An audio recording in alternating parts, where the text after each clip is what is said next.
Hi అండి, welcome back to this the vlogs recipes. మన channel ఎవరైనా ఫస్ట్ టైం చూస్తే సబ్స్క్రైబ్ చేసుకోండి. ఈరోజు మన రెసిపీ పప్పు మామిడికాయ ఎలా వండుకోవాలనేది. ఇప్పుడైతే నేను పప్పు ఆల్రెడీ కందిపప్పు తీసుకున్నాను. కందిపప్పు అనేది ఒక హాఫ్ అన్ అవర్ నానబెట్టాను. ఆ వాటర్ అంతా సైడ్కి తీసుకొని 2 టైమ్స్ బాగా వాష్ చేసుకొని కుక్కర్ గిన్నెలోకి యాడ్ చేస్తున్నాను కందిపప్పుని. కందిపప్పు నానబెట్టడం వల్ల వేరంగా బద్దలాగా 2 విజిల్కి 3 విజిల్కి బాగుంటుంది పప్పు మామిడికాయ అనేది.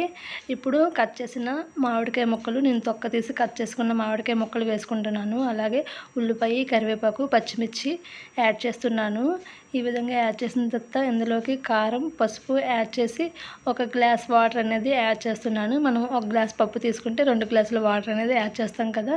ఇలాగే నేను సగం పప్పు తీసుకున్నా, అందుకనే గ్లాస్ వాటర్ అనేది యాడ్ చేస్తున్నాను.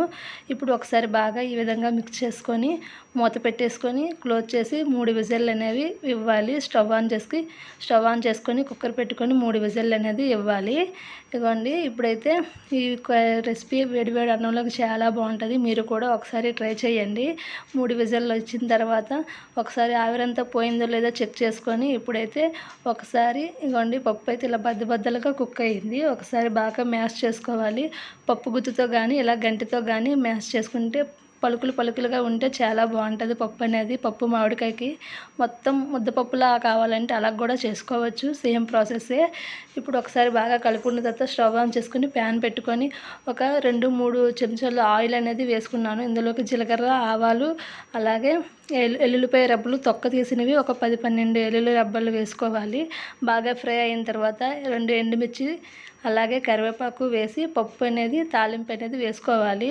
ఇందులోకి సాల్ట్ అనేది పప్పు వేసిన తర్వాత ఒకసారి బాగా మిక్స్ చేసి సాల్ట్ అనేది వేసుకోవాలి. ఇంగువ అనేది ఆప్షన్, నచ్చితే వేసుకోండి లేకపోతే మానేయండి.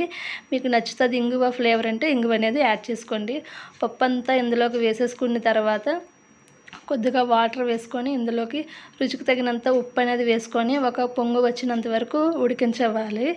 ఇవన్నీ తగినంత ఉప్పు వేసుకున్న తర్వాత బాగా కలుపుకొని కొద్దిగా చిక్కగా ఉంది కాబట్టి లైట్గా వాటర్ అనేది యాడ్ చేసుకున్నాను.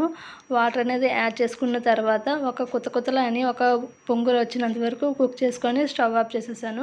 మన ఛానల్ని ఎవరైనా ఫస్ట్ టైం చూస్తే సబ్స్క్రైబ్ చేయండి. మీరు కూడా రెసిపీని ట్రై చేయండి. ఎలా వచ్చిందో కామెంట్ బాక్స్లో కామెంట్